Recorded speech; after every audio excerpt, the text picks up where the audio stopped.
Bismillahirrahmanirrahim. Assalamualaikum warahmatullahi wabarakatuh. Waalaikumsalam warahmatullahi wabarakatuh. Bapak, ibu-ibu, saudara-saudara sekalian, jemaah Jamiatul Khair dan warganet dimanapun Anda berada saat ini.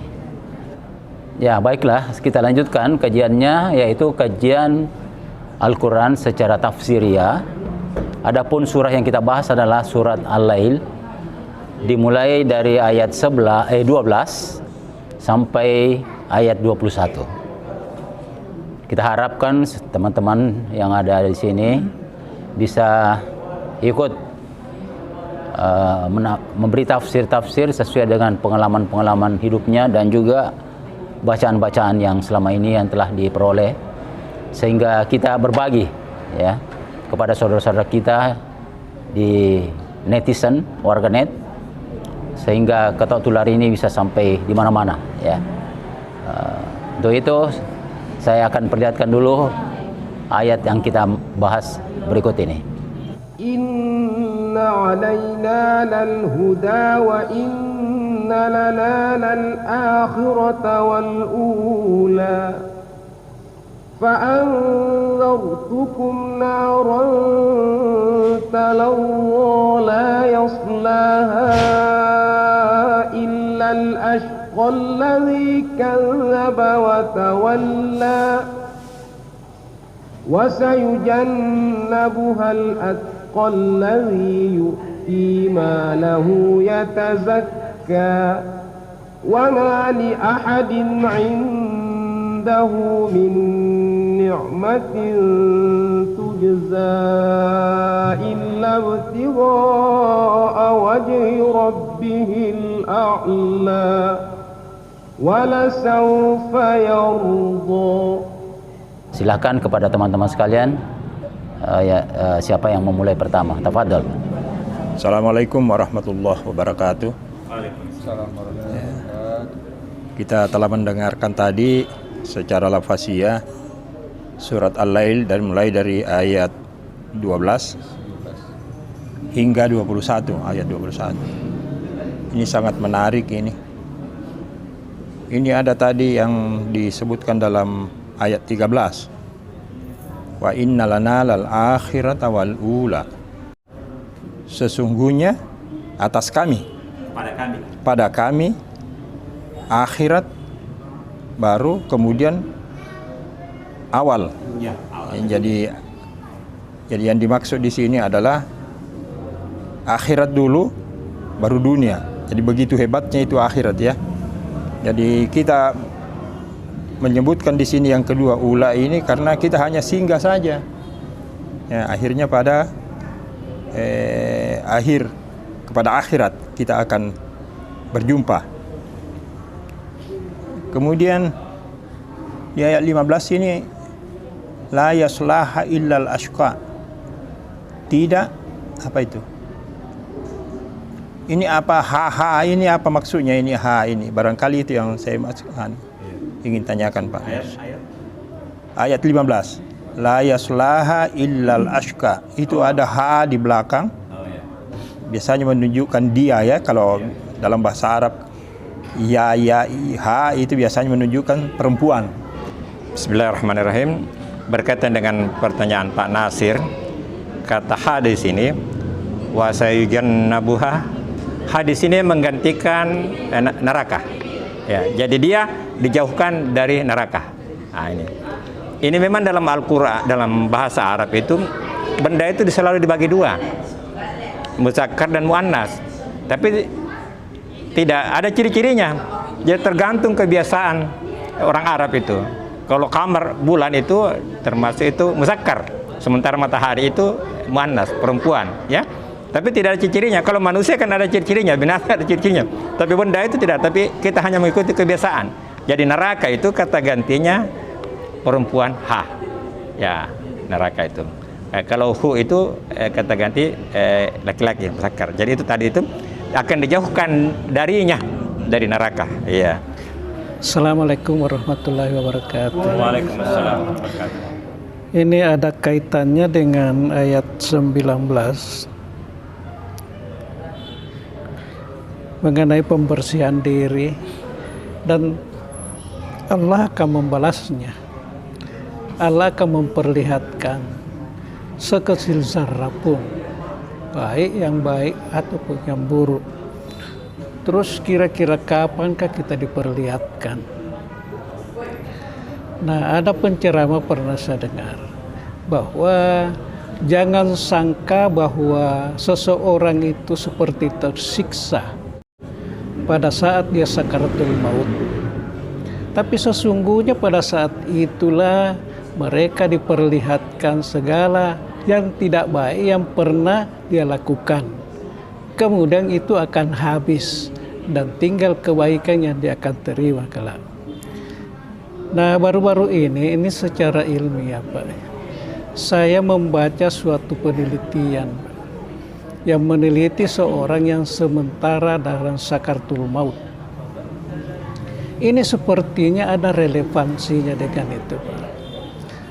Jadi menurut penelitian mereka 30 detik sebelum dan sesudah jantung itu berhenti, pada saat itu gerakan otaknya seperti orang mimpi. Jadi kegiatan otaknya itu seperti orang mimpi. Nah, apa sebenarnya yang dia mimpikan? Mereka bisa simpulkan bahwa pada saat itulah replay mengenai kebaikan dan keburukan yang dia lakukan pada saat dia masih hidup. Jadi sepertinya cukup relevan itu, Pak. Wallahu alam. Assalamualaikum warahmatullahi wabarakatuh. Waalaikumsalam warahmatullahi wabarakatuh. Dan yang terakhir berkaitan dengan komentarnya Pak Rais, ya saya juga pernah mendengar itu. Jadi hasil penelitian itu bahwa orang yang meninggal itu jantungnya sudah berhenti tapi otak masih jalan itu. Jadi seperti mimpi. Dan itu keterangan juga dari orang-orang yang mati suri. Keterangannya mereka itu orang mati suri itu seperti dia lihat badannya diangkat oleh orang-orang ditolong dia. Itu dia lihat, jadi kayak mimpi. Nah, begitu pula orang mati. Jadi sebenarnya masih kalau kita datang melayat itu sebenarnya dalam beberapa tidak tahu apakah berapa menit atau jam, wallahu alam, tapi memang jantung berhenti tapi otak ini masih bekerja. Itu hasil penelitian akhir-akhir ini memang mutakhir itu tentang otak ini. Otak ini memang luar biasa. Tapi otak itu ada alatnya jiwa. Jadi otak itu hanya alat daripada jiwa. Makanya kalau kita punya kemauan keras untuk mencapai sesuatu, itu kita berhasil, kita fokus ya. Karena kemauan kita. Jadi bukan bisa seperti puasa. Satu contohnya puasa. Ada yang fisiknya kuat, tidak bisa puasa. Ada yang anak SD bisa puasa. Jadi bukan persoalan fisik, tapi persoalan tekad itu, kemauan itu. Ya. Nah, kemudian itu mengenai yang meninggal itu memang tidak bisa kita memastikan bahwa dia akan baik, ciri-cirinya baik matinya dia akan mendapat imbalan yang baik, dan yang begini matinya tidak dapat akan dapat. Itu menjelang maut itu susah dideteksi. Memang ada ciri-ciri, tapi pesan guru saya, ini pesan guru saya yang saya sharing juga, jangan kau terpengaruh dengan cara saya mati. Ya. Jadi karena itu urusan saya dengan Tuhan, dengan Allah. Jangan sampai kau melihat cara saya mati, lantas you ragu dengan apa yang saya ajarkan. Nah, ini pesan guru saya itu. Jadi menjelang saya maut itu kematian, kalau kau saksikan jangan terpengaruh, tapi pegang saja apa yang diajarkan. Tapi jangan terpengaruh. Oh, matinya guruku begini, dia tersiksa. Karena ada yang memang disiksa duluan. Jadi menjelang maut itu dia disiksa duluan supaya nanti tidak lagi.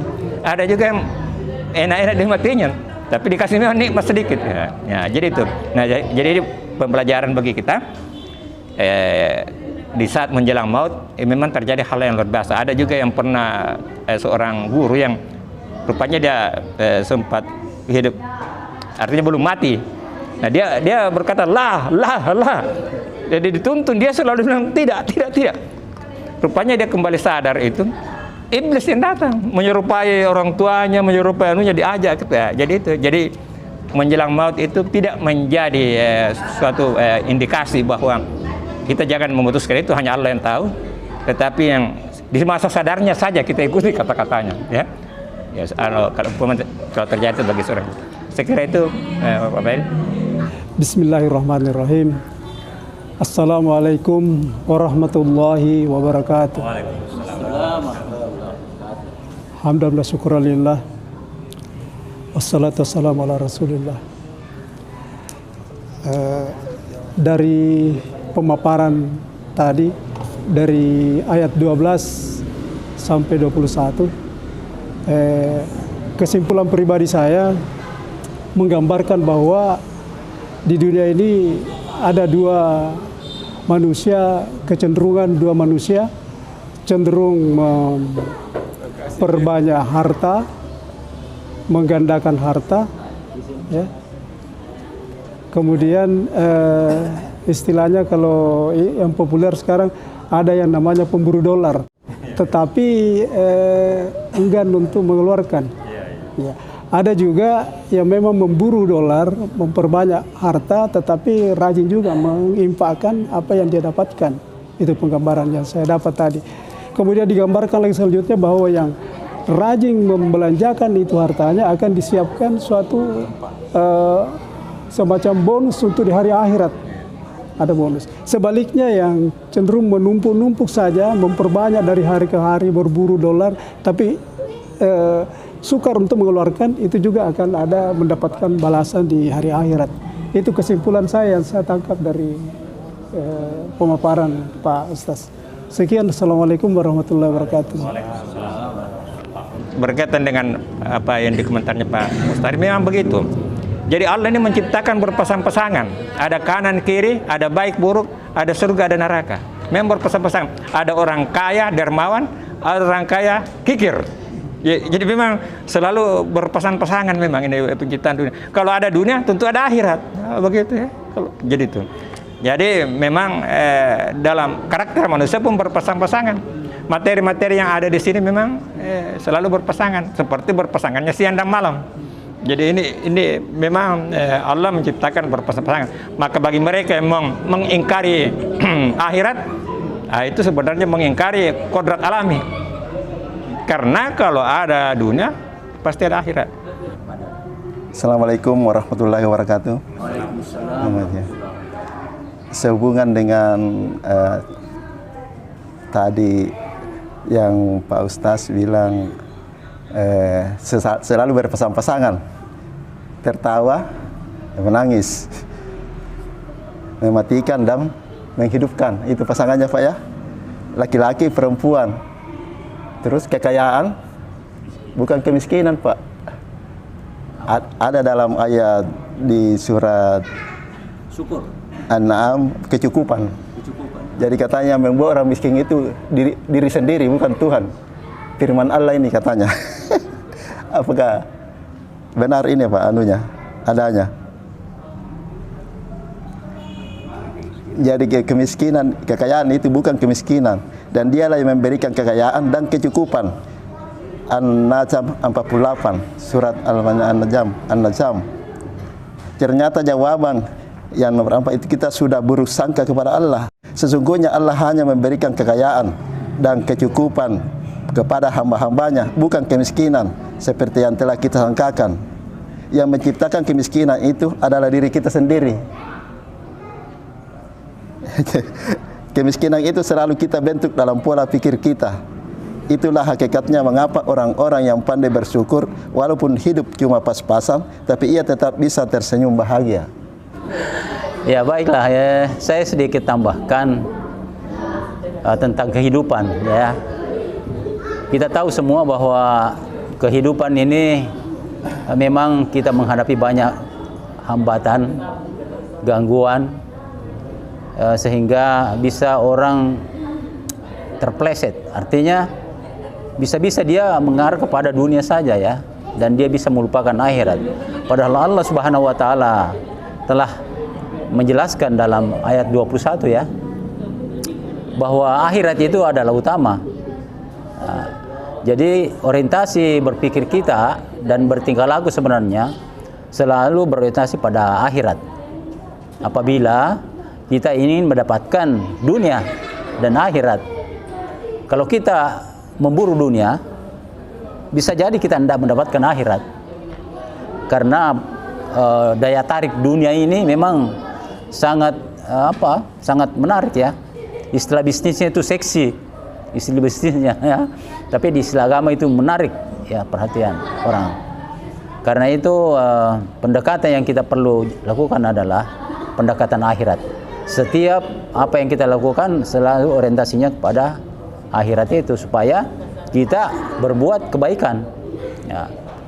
Ada satu hal lagi, pernah saya dengar dari ustaz ulama ya, mengatakan bahwa perbanyaklah mengingat kematian.